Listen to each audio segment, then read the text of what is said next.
I'm John Wilker, the organizer of 360 IDEP. I hope you enjoy this session recording, but first I wanted to mention one thing. We've served the community since 2009, and over the past few years we've had to take on debt in an effort to keep the conference alive. After several unforeseen challenges, not the least of which is a pandemic of indefinite duration, we've had to make the hard choice to end the conference as we're now facing over $100,000 in debt. As a result of requests from the community of how they can help, we've created a GoFundMe campaign. If you're inclined and able, please consider donating to help keep 360 IDEP going. The QR code after this will link you to the campaign. Thank you. Enjoy the recording.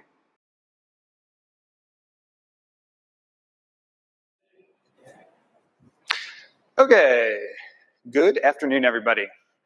How's everybody feeling? Energy levels? Good, good. Okay.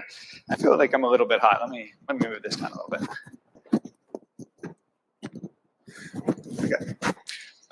Okay, so today I'm here to talk about software and climate. My name is Ben Lachman. I spent about 15 years, 16 years writing iOS, Mac software, doing consulting on the West Coast, living in Ohio, all sorts of things. And about 10 years ago, I had been interested in energy and climate for a long time, kind of on a personal level, but I decided to start transitioning into climate more professionally. And this talk is kind of some of the things I've learned. It's kind of, there's a lot of stuff, so we're gonna zip through as much of it as we can. We'll get through all of it. But this is the agenda. So first we're gonna do a little bit of level setting around climate and where we're at today. We're gonna talk about theory of change. So how do we actually change the reality of where the world's at in regards to climate? Then we're gonna talk about a framework for thinking about climate and thinking about solutions in climate. So what things are worth working on and what things maybe we don't want to work on ourselves. And then we're finally going to get into software for climate and what kind of software is out there, what kind of cool things other people are doing, what kind of cool things we could do, and then talk about kind of where we go from here. So sound good? Okay. I tried to color code things, so mood is where this is where we're at, right? I don't like to talk about climate in the kind of like depressing way that we see covered in journalism a lot, but there is a little bit of reality there that we kind of have to come to terms with. But before we get there, we're not just going to start there. We're going to start and say, you all should totally want to work in climate. This is the time to do it. 10 years ago, it kind of sucked. There wasn't a lot of excitement around it. There was a lot of uphill battle. There wasn't a lot of investment. It was hard to get paid doing it. But today, that's pretty different. Climate tech isn't the thing that VCs don't want to talk about anymore. Personally, and kind of on the commercial markets, ESG investing is like a thing that has more activity than it's ever had. And this is all kind of because time is this forcing function, right? Like we don't have all the time in the world to work on climate, so we're thinking, oh, you know what? There are going to be some winners out of this, so let's invest in those. But then there's the bad side of it, right? 10 of the hottest years on record have been in the last 12 years. This summer in Europe, a bunch of the rivers dried up because of drought. This is the Loire in France. A couple years ago, California had its worst year of fire ever. Had these totally post-apocalyptic, hellscape kind of orange skies. In addition to this, we have melting glaciers, shrinking snowpack, more and more severe weather events. You guys probably all know the list. And I don't like to talk about it, as I said, but it is reality. Basically, this is my favorite meme in the world. And I like it for two reasons. One, because it's kind of this is the world that we live in, right? But then also the cheery little smile on the doggy's face. I feel like he's an optimist. And in climate, optimism is really important. And the reason optimism is so important and practicing it on a daily and weekly and kind of life basis is that it really allows us to create things that don't exist. If we didn't have some sort of optimism, we wouldn't create new products, we wouldn't start new companies, we probably wouldn't start new relationships with people that we think are going to be great, and they are, but there's always just some hard things along the way. Optimism really is like kind of the fuel for doing good things in the world. And it lets us work on something like climate that can be really overwhelming at times, right? And kind of depressing. And it's well studied that people that are optimists tend to be happier. And so it's worth practicing. And the kind of like core of optimism around climate for me is this, right? Climate change is a human created problem, right? We've done this. And so it's kind of implicitly follows that it can also be a human created solution, right? We can fix this also. We got ourselves into it, hopefully we get ourselves out of it also. So I want to do a little audience participation and talk about what you guys think are important, maybe. So we're just going to poll audience, talk about, throw some things out there that we could work on, right? We could put our energy into. So no answers are wrong. Raise your hand if you, as I say things and you think that they're worth putting time and energy into. Vote early, vote often, vote in November. Okay? Yes. So first one, planting trees, saving the Amazon. Yeah? Okay. Amazon is the largest carbon sink on the planet, so seems worth it. What about carbon offsets? Anybody do carbon offsets? Maybe specifically for engineers flying to Denver for a conference? No, not so many. Not many people interested in carbon offsets. Okay. What about consuming less meat? We'll take night of meat is not on the table. That's not in play. But everything else, consuming less meat. Yeah. One that we probably all grew up with, turning off the lights. Right? Is that important? Should we spend time on that? It is. Residential lighting is 0.8% of the U.S. energy use, so it's not small. Are you guys familiar with direct air capture? It's where you take in air, you extract the carbon from the air, put that in the ground some way, sequester it, and then release the oxygen, nitrogen, rest of the stuff back into the atmosphere. Does that seem? Yeah, couple, okay. It's been getting a lot of investment recently. How about fusion, right? Free energy for everybody. Yeah, okay. There are a ton of other things, right? A million, I'm not even gonna name them. And sometimes it feels kind of overwhelming to me because there are some of these that are better, right? And there are some of these that are probably less important to spend our time on. And I'm not the judge. I don't know everything. I don't know which ones are good and which ones are bad necessarily. It feels like this, right? Borat in a supermarket going through all of the cheeses. It's all cheese. Is this cheese? So when I started about 10 years ago, this was kind of my plan, right? Get solar panels, get a Tesla, profit, right? But maybe that wasn't the most well thought out or like all encompassing. Kind of works, but it's a bit more complicated. So I felt like I needed a framework for decision making, right? Which ideas are the right ones, and which are the ones that I let somebody else work on, or just don't pay attention to when I see them in my news feed. But to build a framework for making decisions, you really need this thing called a theory of change, right? It's basically how does change come about, right? How do you actually impact the world and get it to be the way you want it to be? And so first, we're going to start with a couple things that we aren't kind of included in this theory of change. This is mine and mine alone. You guys are welcome to borrow it, edit it, tweak it, say on Twitter that it's terrible. But policy alone is not moving fast enough at this point in time to get us to where we want to be as a globe. There are 195 countries in the world, and each one's kind of a different moving target.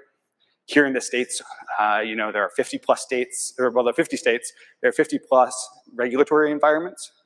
So there's DC, Puerto Rico, a bunch of other territories, and each one is different. And so you have to move all of that policy forward all at the same time in some sort of concerted way. And in fact, the US is actually getting slower at enacting policy change, which actually is normal for countries. Over time, they tend to slow down. So policy isn't going to just do it all on its own. It's really important. But the reality is also that we're software engineers. We're probably more happy writing software and coding than talking to members of Congress. The second one is a little bit, it took me longer to kind of get. Efficiency is great. It's really important. My very first startup that I did in climate was an energy efficiency startup. But all it can do at its very best is make the problem space smaller. And so it's totally fine and good to work on efficiency projects, but a lot of the kind of like long time thinking around efficiency came out of the 70s when the US was going through the energy crisis, and it really needed to reduce its imports of energy by about 10, 15, 20%. And you can get there with only efficiency. So a lot of our parents or conservationists that are a bit older than I am, really kind of like hit this efficiency drum really hard. And it's as I said, it's totally fine, but it's not going to get us there all the way. And it kind of leads to a scarcity mentality that looks at the world of tomorrow as a maybe a really sad place, or a place that we have to really tighten our belts to get to. And so the theory of change that I've kind of come to is that electricity is really the core of it. And that's because it is like this lingua franca. You can convert from pretty much anything, whether it's photons coming from the sun or dead dinosaurs coming out of the ground. Either one, you can make electricity out of. And this is really important because you can then take that energy and you can do work with it, or you can convert it back into some other energy source. So, for instance, green hydrogen. The other piece of kind of like core truth is that at this point, the cheapest kind of energy to generate and build new is grid scale wind and solar. So you'll see, since 2009 on the left, the yellow and orange lines have just plummeted, right? They've gone down and they keep going down. Last year, I think they went down by about 14% still, right? They still are like getting cheaper and cheaper. Now you'll notice that pink line, or red, I'm not sure which, is the battery line. And that line isn't there yet, right? It's still a lot more expensive than everything else. But what this means is that the market is now going to build renewable energy over coal and natural gas almost always, just because it's cheaper. So the way the plan works now is step one, convert some sort of fossil fuel only energy use into electricity use. This lets you, now swap out underneath what kind of energy you produce that electricity with. This also grows electricity demand, and as we know from the last slide, what are we going to build? We're going to build renewables. And then we're also going to build storage, because renewables tend to need storage. The other reality is that renewables generally are more responsive. So electricity on the whole, if you've driven a Tesla, it's more responsive. If you have a battery in your house, it's more responsive than, none of us have a small, like natural gas generator that we like plug our laptop into, I don't think. And so what happens is that when we add renewables that are more responsive onto the grid, they actually have this knock-on effect of making the old style of heat generation actually less performant from a wholesale price perspective. And so we decommission those faster. So right now we're decommissioning coal plants 10 to 15 years before their end of life, which is great. And this only happens more. If you look at Australia, the big Tesla battery has put like a bunch of natural gas out of business because it responds faster and makes all the profit. And the natural gas generators just can't keep up. And so the net of all this is that in the future, as this process happens over and over and over again, is, we get lots of clean energy for everybody. But it's not without its problems. Has anyone heard about the duck curve? Duck curve? Nobody? Oh, okay. I like duck curves. So in general, renewables are pretty variable and seasonal. So, solar is, far and away produces the most at noon, solar noon, and it produces less in the winter than it does in the summer. The duck curve became kind of well known in California because what happens is that you have this overall usage peak that kind of looks like the back of a duck, I guess, and it's because you have all this generation in the middle of the day from solar that gives it that belly. And then you have a really steep ramp where when solar kind of goes offline, but then everybody gets home and turns on their dryer and a bunch of other stuff. And it's a problem for the grid. Additionally, you have some industries that require high density, so they have to burn coal or natural gas. Particularly the ones that are kind of well known for this are steel, concrete, and some chemical processes where like natural gas is a really big piece of the process. And then the last thing is kind of that energy storage really isn't cheap yet. Remember that pink line wasn't anywhere down near the rest of them. So we're not quite there yet, right? It's not everything going to be smooth sailing. But in this kind of theory of change, it's you build more because building more solves a lot of these issues. If you overbuild wind and solar, maybe like 3x, it doesn't matter that you don't generate as much in the winter. You still have enough. You have a lot to dump into batteries during the middle of the day because you have 3x too much energy or whatever. It does need a lot of storage, and so storage is a really key piece of making this all work. And then some of the time you have huge amounts of extra energy. And if you do, you have a bunch of energy that's basically free. Maybe it's even gone negative. We'll pay you to take our energy at this point. And you can make things like green hydrogen with that energy. You can desalinate water, which helps us, deal with overwater use. Syngas is another one where you make actual synthetic methane. All of these are really energy intensive and they don't compete in the market today. But if you can make energy costs roughly zero or maybe even negative, they compete a lot better. So this is basically our theory of change. And it lets us start to think about how we actually consider potential solutions as we see them in the world. So there are a couple questions that any framework, or the framework that I'm thinking of, I need to answer. And the first one is will this thing that I want to work on, this software that I want to build in climate, will it actually make a difference? Because I know I've worked on things that have not made a difference, and I'm kind of done with that in my life. I want to work on something that actually has some sort of measurable change. And then secondly, is it worth me personally working on this? And that's a little bit harder to suss out maybe. And then lastly, is this thing actually going to be successful, right? Because generally we like to work on things that are successful, not things that are failures. Although go for failures also because you learn a lot from failing. Climate's a really big problem, so when we're thinking about these things, we want to make sure that we're being thoughtful about how we approach them. And because in the past, conservationists and climate had sometimes been a little bit kind of cutting with oh, my thing is the right way, your thing is the wrong way. It's really big, it's fine. So the mantra that I kind of always use is yes and, right? You want to work on fusion? Yes, and we should probably also work on electric vehicles. You want to work on direct air capture? Yes, and we should also put heat pumps in all of our houses. There are a lot of good things in the world to work on, so let's not be assholes. So when I was kind of first thinking about this, I was reading a lot, and I ran across this thing called effective altruism. Has anybody heard of effective altruism? 1, 2, 3, 4, 5? Okay, good. I think effective altruism really appeals to engineers particularly.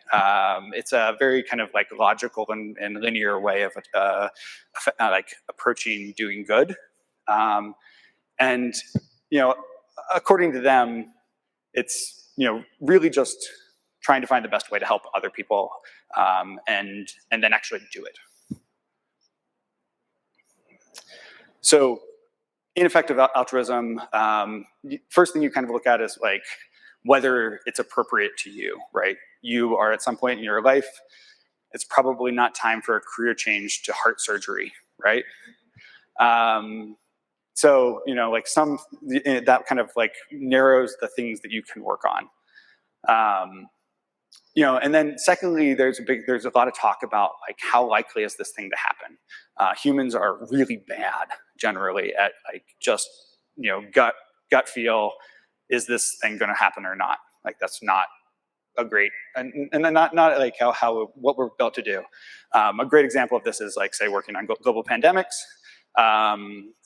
They on their website they use the example of like pandemic preparation versus terrorism preparation, right? And so for the last 10 years, as you can imagine, we've spent about $8 billion a year on preparing for pandemics and about $280 billion on counterterrorism.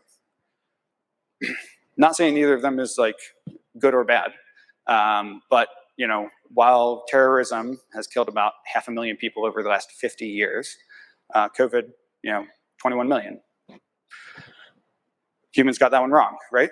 The next one is how many people are working on it. Generally, we each have kind of this like one unit of human that we can allocate however we want. And if we would want to have the most impact, we should think about, where we're allocating that. The example that, effective altruism uses is artificial generalized intelligence. And there are about 40,000 people working on making AGI a reality. No surprise. There are only 300 people researching like AGI safety, like so we don't end up in the matrix. I don't know. So I've drawn a lot of like kind of thinking around thinking about climate from effective altruism. And I kind of like to think of that as like effective environmentalism. Again, start with the exact same question. What skills do we have? We're all engineers, so we're probably going to be doing stuff that has software in it. But the second one's a little bit different. How measurably big can this potential solution contribute to greenhouse gas emission reduction? Third one is the same. How many people are working on it? Is this something that's very overcrowded? I mean, it's kind of like when you're thinking about building an app for the first time, what do? You go to the app store and like search for it and say, are there 0 of these, 12 of these, 200 of these? Market research folks, right? And then the last one, because of the kind of like time forcing function, right, for climate, is how long is this thing going to take? Now, since we're all optimists, right? We're gonna pick the wrong number for that, but hopefully we're gonna pick the wrong number in the same way for everything that we apply this framework to. So 40 years is probably too long, but 5 years, 10 years, 20 years, like those are all within the timescale of climate. So now we have a kind of like pieces of a framework. We can probably get better. We can refine this over time.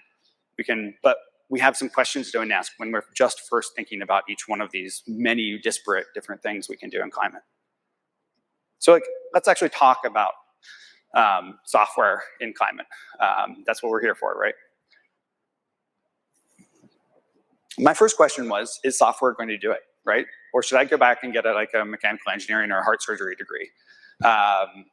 And the reality is no, not on its own. Like there are very few pure software solutions that are going to fix climate. That's not, it's carbon in our atmosphere. It's methane leaking out of pipes.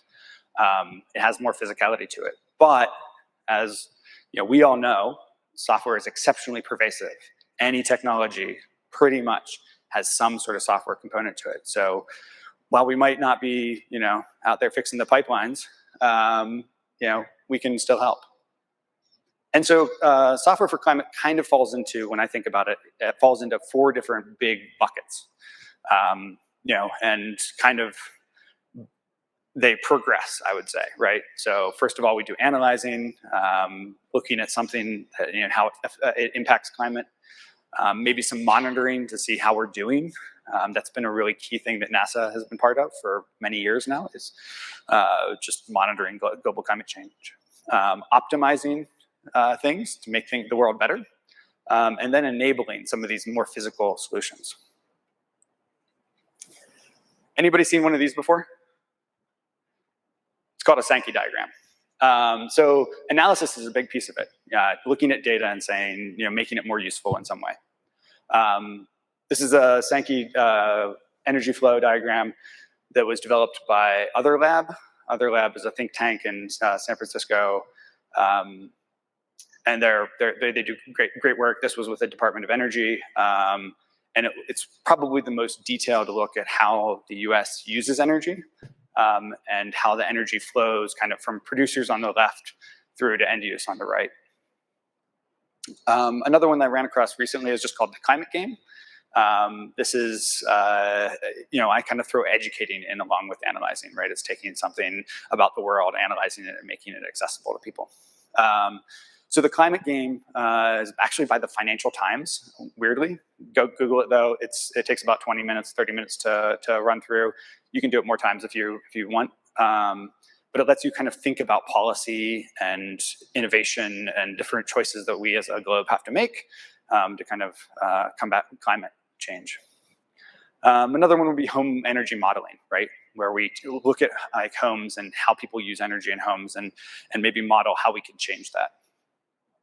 And another analysis that I've had a little bit of experience in is doing battery performance, right? How do the way people use and charge and cycle batteries affect performance and lifetime?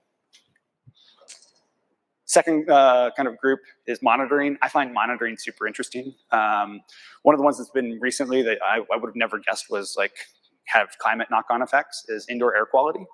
It's something that came to the fore partly because of just COVID. But there have been a couple studies that have come out that say, oh, actually, natural gas in the home really affects indoor air quality in ways that we never thought it would. Has negative impacts on asthma and other allergies, a couple other things. And maybe even though I love it, I should get rid of my natural gas stove and go for an induction cooktop. When I replace it or whatever. On the same kind of natural gas methane topic, methane leaks. It's really hard to know where big leaks are in the world because it's just a very large problem. You have to send a 4-wheeler down the whole natural gas pipeline with a methane detector, and hopefully you get it. But more recently, we have constellations that can actually monitor this from space, and we can actually see them. It's really cool. I know you guys don't like carbon offsets, but there's a company called Pachama that's doing carbon offset monitoring from space. And so what they do is they actually look at things like forest planting projects, and they'll actually count the number of trees and make sure that those trees actually stay there, and nobody comes and 5 years later, mows them all down. And this kind of stuff is really important because carbon offsets are part of the solution, probably. It's just that we want to make them actually, stick around and not double count them and things like that. So monitoring is, I think is pretty interesting. Optimization is another kind of area that there's some really interesting stuff. We've probably all seen, HVAC optimization, right? Smart thermostats, Nest, Ecobee. I like Ecobee because there's HomeKit integration available. But there's also, this happens on an industrial scale as well. Solar siting is an interesting one, right? It's where do you put solar panels? If you're building a whole big farm of solar panels, where's the best place in the world to put those? And it ends up that it's like near people, so you have the smallest amount of transmission loss, and it's near existing grid tie-in. And that's something that you can do, again, potentially from space or with satellite imagery, that kind of stuff. Battery management systems. You use that battery performance information that you gained in that analysis step, and you actually apply it to managing batteries in real time, so that your batteries last longer, you get more performance out of them. Those are definitely optimized really highly at this point in time. One of my favorites is actually this last one. It's DERMS in the industry, but managing distributed energy resources as if they're a cohesive thing. So if you have a bunch of EVs, for instance, treating them as one large battery and using that to kind of maybe flatten out that duck curve a little bit. And the last one is kind of a catch-all, right? It's software that enables other things. And there are so many of these. Sometimes they're super boring, sorry, but they're often really, really important. So renewable energy investment platforms. My company built one for a startup last year. Totally, boring web software, but it's really important in the industry. Sensor networks that collect data, right? So it's not nothing sexy there again, but they're important because how do you monitor and analyze things if you don't have data or a network to get that data? Marketplaces that let you buy things, right? So buying the right heat pump or the right EV, or making it so that you can buy carbon offsets more easily. And lastly, there's kind of all this kind of even more underlying stuff: motor controllers, firmware, like the user-facing app for a thermostat. There's tons of stuff and tons of stuff like that. So let's just apply that framework to a real thing, and hopefully do it in real time. So live demo, folks.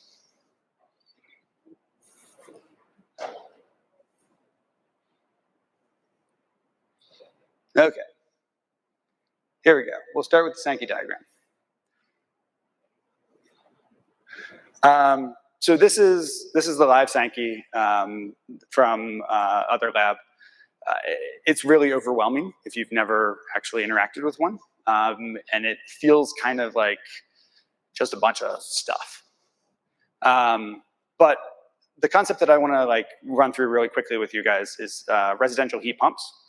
And so residential heat pumps, the way they work is they, instead of burning a fossil fuel in your basement to heat some air to run through your house, they use the Carnot cycle to push heat from one place to another, usually from outside of your home to inside your home, or the reverse, depending on what season it is. So about a pretty large percentage of homes in the US still don't have heat pumps, something like 60%, I think. And so, that could be a place we might want to do some work. And so with this Sinkey, hold on, let me switch to mirroring so I can see what I'm doing also.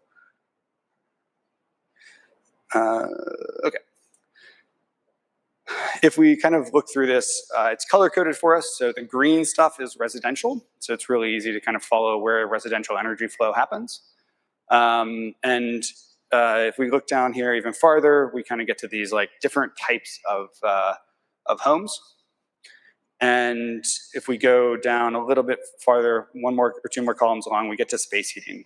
And in this one, we could search for cooling, but the reality is that I already looked at it, and space heating and cooling are put together into the same kind of bucket. And you'll notice that here it says 5.98, and that doesn't mean a whole lot on first glance. That's the number of quads of energy that are spent in the US on that each year. And quads are a unit that I don't find super useful, but it doesn't really matter because that means it's roughly, we use roughly 100 quads of energy in the US. So it's roughly 6% for all space heating. Now, if we look at the incoming value here, it breaks it out for us a little bit. So single-family homes, about 3.3. Multifamily units is 0.7. So about 4 quads, we'll say. And so that's about 4% of our energy use. That's like a pretty good chunk. So I'd say, that kind of meets the most generic baseline question of, could this make a measurable difference, right? That's our first question.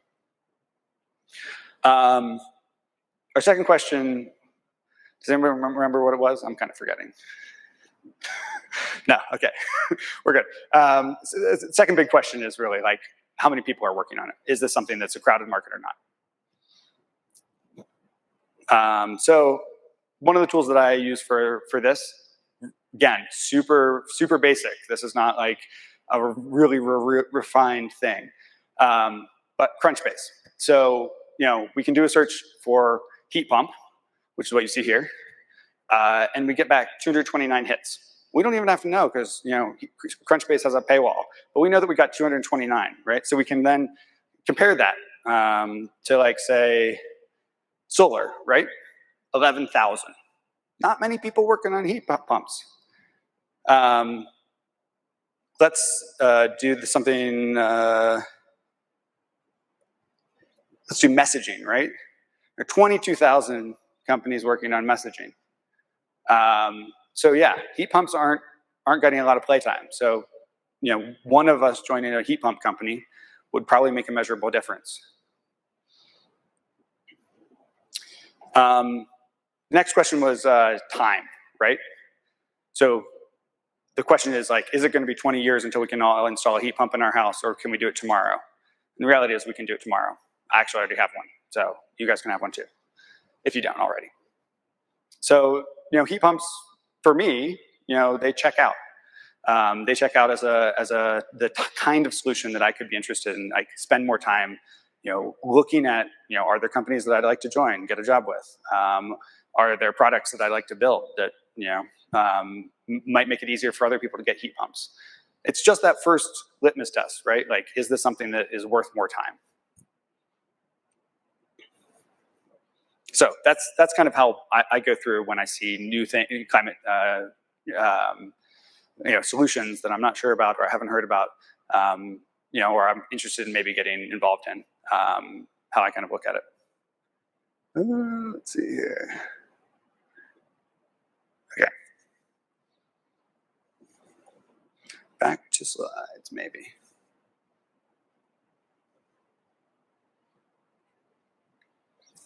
So, where do we go from here?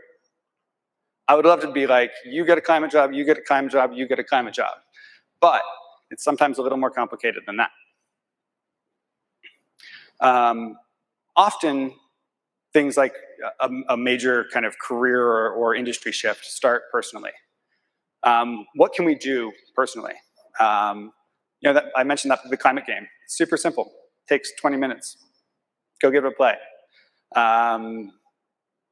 This morning I built a series, eco mode shortcut. Again, why I like EcoBee more than a Nest. I recently did a Sankey of my own personal home energy use, so I could see, what are the flows? How could I change them potentially? You can do that. It's a great example of thinking about where your energy comes from. You can advocate for electrification. That's kind of remember, that's our core of our theory of change is electrification. So you can do that at home, you can do it at your work, you can do it, at a policy level. And then, you can support nonprofits, politicians, people, that work in climate. And then the last one that's not on this list that I personally feel is important is looking at, how you invest. And there's been a lot of success in divestment over the last 10 years. And so I made the choice a while back to, as much as I was able to, divest of any sort of fossil fuel holdings. And so I encourage that. Again, everybody's grown-ups and it makes their own choices, but these are some pretty straightforward things that you can do just to get started, right, and see if this is right for you or not. But then some of you might be ready to make the jump, make this your career about this. And so, you can run through that framework that we talked about and do it on a few existing things that you've liked or like kind of caught your attention in the past around climate. A really great place to start is creating better data. And so that first bucket of software for climate is all about analysis. Some of my friends, actually, the thing on the right is heat pump spray, and they left Plaid, coming out of the finance world,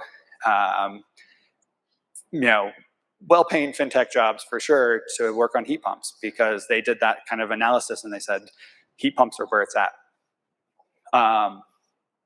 And you can actually go to Heat Pumps Hooray, I think heatpumpshooray.com if you squint, and it'll help you figure out what the right heat pump for your house is based on analyzing the last 10 years of weather in your zip code and some characteristics of your house.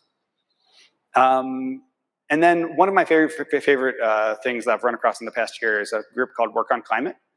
Work on Climate is all volunteer run. It's an exceptionally well run volunteer organization. It's all built on top of Slack and Notion.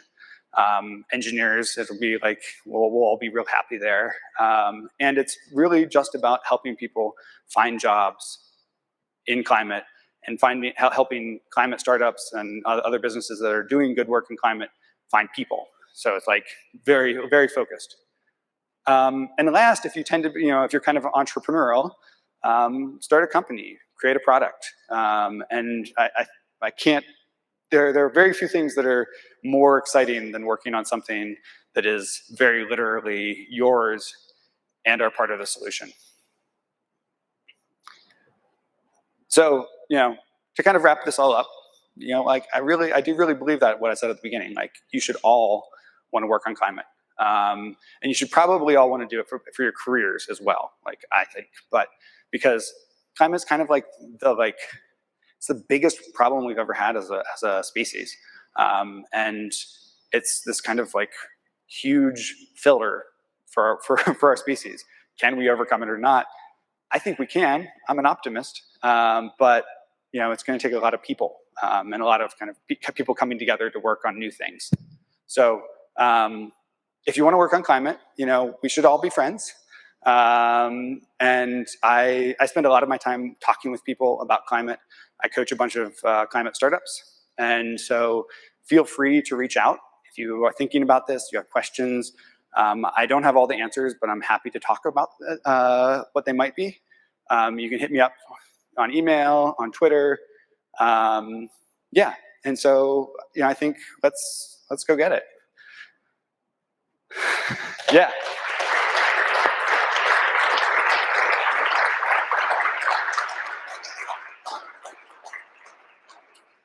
So I don't know, we have like 1 or 2 minutes, maybe. No, maybe none. 3, we have 3 minutes. So if anybody has a question or two, I'm happy to answer them. And I'll try to remember to repeat them for live stream folks. So, any questions? Yeah. You said that wind and solar are the cheapest way to energy. Yep. Is it all dependent on storing that energy when the wind's not blowing and the sun's not shining? And if batteries are so expensive, is there an alternative, or is battery technology?